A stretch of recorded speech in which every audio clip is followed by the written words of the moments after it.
जी प्रशांत sir, एक तो इस हादसे पे क्या कुछ है, क्या सामने आया, और एक और सवाल मेरा बड़ा जरूरी सा है जो अभी अखिल सर उठा करके गए, मैं वो भी आपसे समझ लूं। बोइंग और एयरबस दो ही ऐसी कंपनियां हैं जो इस सेक्टर में काम करती हैं, इस सेक्टर में जिनका आमना सामना रहता है। बोइंग का विमान जो गिरा, और ब्रिटिश कई जो यूके की कंपनी है एयरबस, वो इनकी राइवल है। ब्रिटिश एजेंसी अब जांच करने आ रही है। तो ऐसे में सच कितना सामने आएगा? क्या ये भी ट्रेड वॉर की भेंट चढ़ जाएगा? क्योंकि दो ही कंपनियां हैं, और एक यूके और एक अमेरिका। देखिए, पूरे हादसे की क्रोनोलॉजी और उसकी घटना के पीछे और आगे का सब कुछ अगर हम पूरी तरह एनालिसिस, स्वामी साहब ने बहुत ही माइक्रो लेवल पे बात बता दिया है। अब मैं पहले घटना की बात करता हूँ कि ये इंजन टेक ऑफ हो ही नहीं पाया, जिस तरीके से टेक्निकल मैटर आ रही है। और उसके पायलट ने एक वीक पहले, यहाँ पर हर जगह मीडिया में भी चल रहा है और प्रिंट मीडिया में भी आ चुका है कि एक वीक पहले पायलट ने बोल दिया था कि this requires a full maintenance, ये भी मांग रहा है बड़ा मेंटेनेंस और ये कैपेसिटी में नहीं है। तो उसको उनको ऐसा क्या प्रेशर था कि ये उड़ाना ही पड़ा। ये फ्लाइट एवरी ऑल्टरनेट डे यहाँ से मतलब एवरी डे जाती है। तो लंदन से जो फ्लाइट दिल्ली आती थी, मतलब ये अहमदाबाद आ रही थी, वो उसमें भी प्रॉब्लम आ रही है, वैसी कंप्लेन हो चुकी थी। तो कल ऐसा क्या प्रेशर था कि इनको ये उड़ान भरनी पड़ी। तो ये सबसे पहले बात आती है ये उनकी एडमिनिस्ट्रेशन की, कि टाटा ग्रुप का ये एयर इंडिया, उनको प्रेशर सिर्फ और सिर्फ पैसेंजर का। क्योंकि अभी एक वो भी चालू हुआ है सोशल मीडिया पे कि जब भी कोई भी पैसेंजर को 15 मिनट या 20 मिनट से ज्यादा भी आइदर वेटिंग, या जैसे आपने वो वीडियो दिखा गर्मी वाला, तो लोग सोशल मीडिया पे हाईलाइट करते हैं और एयर इंडिया वाले कहीं ना कहीं बदनाम हो जाते हैं। तो वो बदनामी ना हो इसलिए, क्योंकि पूरी फ्लाइट कैंसिल कर दे कल 12 बजे कि भाई अभी ये फ्लाइट टेक ऑफ नहीं हो पाएगी, हमारा मेंटेनेंस में है, तो और ज्यादा मतलब हल्ला मच जाता। तो वो प्रेशर था, सिर्फ अपना परफॉर्मेंस प्रेशर के हिसाब से ये फ्लाइट उड़ाया है। दूसरा, टेक ऑफ नहीं कर पाया और यहां से लंदन तक की दूरी के हिसाब से 1.25 लाख लीटर, 1 पॉइंट मतलब 125 लाख लीटर इसके अंदर फ्यूल भरा हुआ था। तो वो डेफिनेटली इमीडिएटली ब्लास्ट हो गया। जैसे ही बैठा है, आपने देखा होगा आग का गोला बन गया है। तो ये पूरा टेक्निकल मैटर है। आपने वो बोला एयरबस वर्सेस बोइंग, तो बहुत क्लियर कट ऐसा है कि भारत के अलावा, मैं पूरा, आपने भी देखा है पिछले 10 महीने में मैं बहुत विदेश यात्रा करके आया हूं। मैं ऑस्ट्रेलिया गया, मैं लास्ट टाइम भी अपनी डिबेट यूएस से किया था। यूएस है, ऑस्ट्रेलिया है, सिंगापुर है, दुबई है, वो लोग वेरी वेरी मतलब बहुत ही ह्यूमन सेंट्रिक है, ह्यूमन सेफ्टी फर्स्ट। वहां बिजनेस कंपटीशन है पर ह्यूमन सेफ्टी के सामने नहीं है। तो चाहे एयरबस हो चाहे बोइंग हो, जो भी ब्रिटिश कमीशन क्यों आ रहा है कि भी उनके पैसेंजर ब्रिटिश सिटीजन्स इसमें हादसे में मारे गए। अब बहुत ही कम ऐसे हादसे होते हैं जिसमें कोई भी नहीं बचता है, पूरा एयर क्रैश हो गया उसके बाद कोई नहीं बचता है और उसमें ये हुआ है। तो उनकी ह्यूमन सेफ्टी के क्लॉज को, कंप्लायंस को ध्यान में रख के ब्रिटिश हाई कमीशन ने शायद ये डिसीजन लिया है कि हमारी टीम जाएगी। अभी वो एयरबस की आती है, बोइंग की आती है, वो दोनों की मिलावट वाली आती है, हमें नहीं पता है। लेकिन वो लोग एटलीस्ट दूध का दूध पानी का पानी, क्योंकि भ्रष्टाचार हर जगह है पर जितना भारत में है जिस तरीके से वहां उतना नहीं है। आपने जिस तरीके से पूरा बता दिया। यहां अभी देखिए पिछले 24 घंटे में, आज एग्जैक्टली 24 घंटा हुआ, एग्जैक्टली, क्योंकि अभी 120 हो रहा है, 130 को ये हादसा हुआ है। 24 घंटे में सबसे पहली बात यह है कि पूरा देश हैंग हो गया है, पूरा गुजरात हैंग हो गया है। इतने सारा होने के बाद भी हमने विपक्ष से संवेदना देखी है, विपक्ष से कोई प्रश्न नहीं उठाए गए हैं। मतलब या तो विपक्ष भी सपोर्ट कर रहा है कि भाई हम ये संवेदना में साथ है, पर हर एक चीज में पॉजिटिव नेगेटिव दोनों होना चाहिए। जिस तरीके से हम आज चर्चा कर रहे हैं, हादसा बहुत गंभीर है, दर्दनाक, खौफनाक है। जिन बच्चों की बात करें, वो स्टूडेंट, वो मेस में खाना खा रहे थे, उनकी सबकी थालियां भी ऐसी एज इट इज पड़ी, आपने वीडियो में भी देखा होगा, और वहां जाके गिरा है। एक भी बच्चा बचेगा नहीं ऐसी हालत है। 50 से ज्यादा बच्चे हैं आज की तारीख में, पक्का रिकॉर्ड नहीं आया है। ये तो गिनती थी कि 242 पैसेंजर्स अंदर बैठे हैं इंक्लूडिंग क्रू मेंबर, तब हमारे पास ये आंकड़ा आया। वरना ये सरकार तो ये भी छिपा सकती है कि अभी तो डीएनए मैच कर करके बॉडी देना शुरू आज से करने वाले हैं। जिसकी हो रही है, जिसका डीएनए मैच, उनकी बॉडी सुप्रत कर वो सौंप रहे हैं। तो मोटा मोटा सबसे पहले कि aviation department clear cut negligence, कि ये क्लियर था।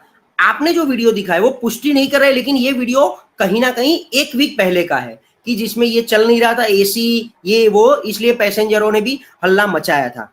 एक दो और भी वीडियो आ रहा है यही कि भी हमने ऑलरेडी अगले ही दिन किसी ने ट्वीट किया है, यहाँ के लोकल प्रिंट मीडिया में आया है कि अगले ही दिन जो आदमी लंदन से अहमदाबाद सेम फ्लाइट में आया, ये फ्लाइट का आपको पता होगा कि लंदन से आया तो यहाँ 12 घंटे 24 घंटे रुकेगा, फ्यूअल साफ सफाई, और दूसरे दिन 12 बजे यहाँ से लंदन के लिए वापिस उड़ेगा।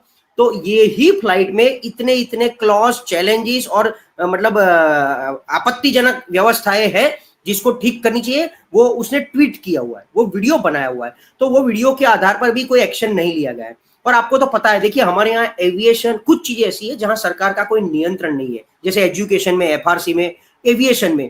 पहलगांव में इतना हमला हुआ, पूरा पहलगांव दौड़ के आ गया, उन्होंने भी एक सिंपैथी जता ली। उसके बाद वापिस अगर आपको पहलगांव से बाहर निकलना है तो सभी एयरलाइन से 50-50 हजार रुपया उनसे भाड़ा वसूला है। ये क्लियर है, आप देख लीजिए। ये अपना ये हुआ महाकुंभ हुआ, महाकुंभ में 40,000, 50,000, 70,000 तक की फीस उन्होंने वसूली है। किसी ने एक शब्द नहीं, चू नहीं किया, किसी ने एक PIL नहीं किया, किसी ने एक अच्छा ट्वीट नहीं किया कि ये कौन सी लूट चल रही है। मतलब पूरा प्राइवेटाइजेशन के ऊपर सरकार का बहुत ही अच्छा आशीर्वाद, सरकार भी यही इच्छती है। और नरेंद्र मोदी जी का सीधा आना, उसके लिए दो रीजन है, ये भी यहाँ पे मीडिया में चल रहा है कि अगर हमारे पूर्व मुख्यमंत्री विजय रूपाणी अगर इसमें नहीं होते तो इतनी संवेदना नहीं जगती सरकार में, क्योंकि ये उनके पॉलिटिकल थे, एक्स CM थे, अभी के पंजाब के प्रभारी है, और बहुत सारा इन्वॉल्वमेंट बीजेपी RSS में उनका है। तो उनको भी एक दिखाना पड़ेगा कि उनके लिए, उनके पीछे पूरी सरकार तैनात थी, इसीलिए ये सब चल रहा है हल्ला। हम सब उनके साथ है। मुझे भी विजय भाई बहुत ही प्रिय है, मेरे बहुत प्रिय थे, उनका बेटा, उनकी वाइफ, सबके साथ बहुत अच्छे हमारे रिश्ते हैं। तो सरकार एक दिखावा प्लस दिखावे के साथ, हाँ पहुंच गई, बहुत अच्छा हुआ, सब काम शुरू हो गया, लेकिन क्या पूरा कोयला था, एक भी आदमी बचा नहीं था, पूरा कोयला था। अरे सर वो सब छोड़ो, उनके अच्छे भले, सरकार का जो अच्छा भला हिस्सा है, उन्होंने तो वहां तक स्टेटमेंट देना शुरू कर दिया है कि ये टेररिस्ट अटैक था।